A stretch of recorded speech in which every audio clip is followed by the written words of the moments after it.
Hey everybody, welcome to CrossFit Prescott Valley and this week's weekly WOD series. It's me, Coach Kevin. Remember, if you like what you see, please like us on Facebook, subscribe to our YouTube channel, and share with your friends. Thanks everyone.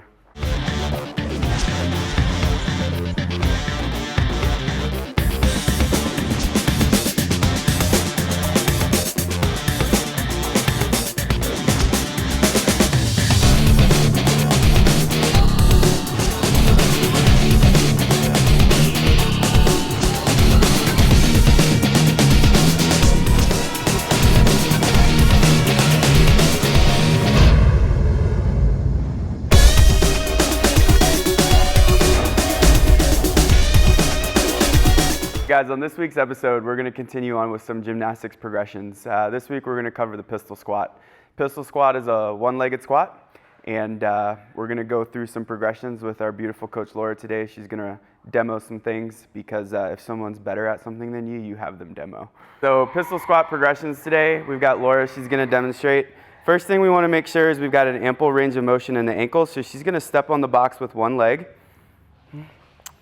All right, and she's going to lean forward, and what we're looking for is to see how much flexion can we get in the ankle. And you can see she's got quite a bit. So we know that we've got the flexibility here to perform the pistol squat. So one of the things to try as you're starting to get comfortable with pistol squats is if you have the ankle flexibility, another thing that we can try is using a weight as a counterbalance. And what this will allow you to do is it'll allow you to have some weight forward so that you're not likely to fall backwards. So Laura's going to demonstrate what you can do with a single plate as far as doing a pistol squat with counterbalance. Good. And up. Let's get one more. Good. And up.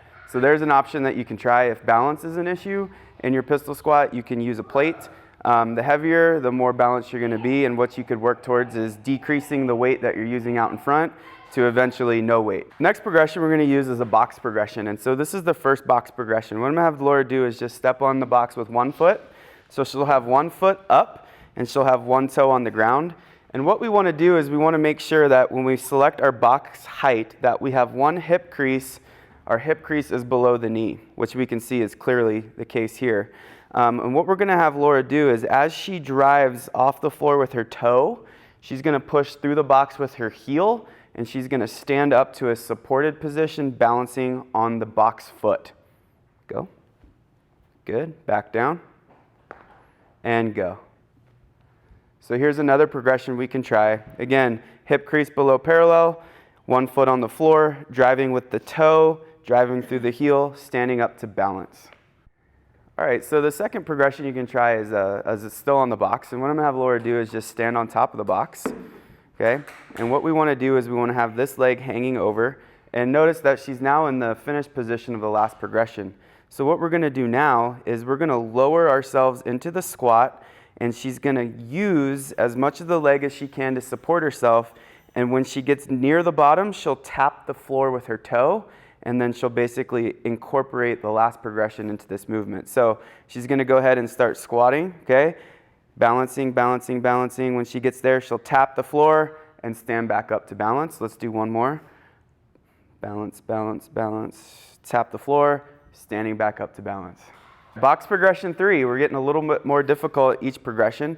So what she's going to do is she's going to start in that same starting position. This time she's going to try to keep the heel and toe completely off the floor, and she's going to work on extending the leg in her frontal plane slightly below the hip. So as she descends into the squat, okay, we notice the leg is up now, it's off the ground, and she's going to stand back up. One more time. Okay, good. Hip crease below parallel and standing back up. Nice job. So continuing on from there, we've turned the box from the 24-inch side down to the 20-inch side. So we're decreasing the height of the box, and what this is going to do is it's going to challenge Laura to get her non-squatting leg as high as possible. Okay. She's pretty proficient at pistol squats, but for the sake of the progression, I'm going to have her keep her extended leg below the hip to start, okay? So she's squatting, good, and up. So she's got 4 inches less distance to work with here, so she has to work a little bit harder to keep that heel off the ground.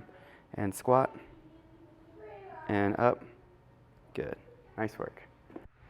All right, you guys, this next progression, working your way up to a pistol squat. So this whole idea here is we're working the balance in the bottom position. And so what Laura's gonna do is something we call the candlestick progression. So she's gonna have a seat on the floor, legs are gonna be in front of her, okay? She's gonna roll back up to the shoulder. Her hips and knees are gonna be stacked over the shoulder, so you'll notice her hips will be slightly off the ground. As she does that, she's gonna roll forward, okay, into a pistol position.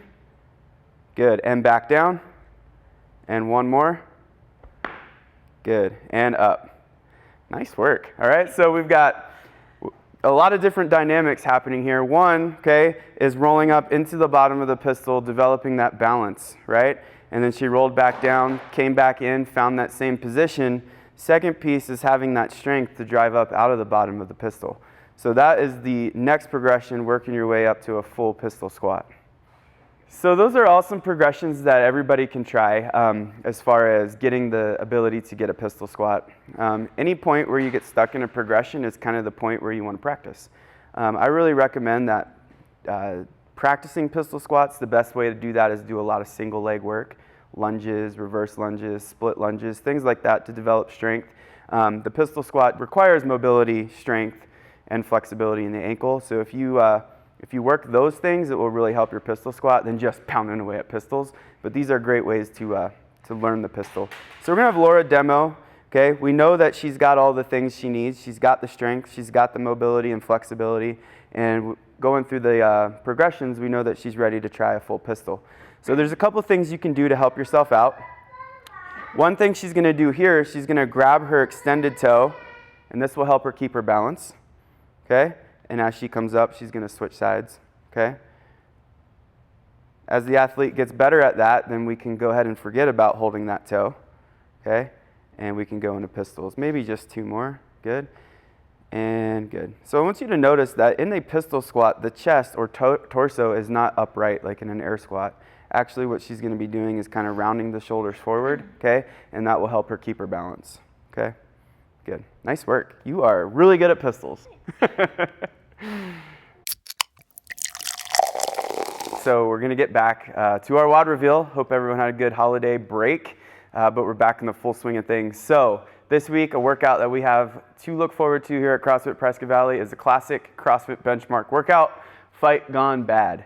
And Fight Gone Bad is 3 rounds, and what you're gonna do is 1 minute of maximum effort wall ball shots, 1 minute of sumo deadlift high pull at 75 pounds, 1 minute of box jumps at 20 inches, 1 minute of push press at 75 pounds, 1 minute of calorie row with 1 minute rest, and you'll perform that for 3 rounds for max reps. So looking forward to seeing you guys here this week. We're gonna do this at some point. It will be waiting for you here at CrossFit Prescott Valley. So I know that school's starting up. I know everyone's schedules are getting back to normal, so we're expecting a nice, full, busy week here at the box, and this is something that'll get us going, get us started off in the new year right. See you guys this week.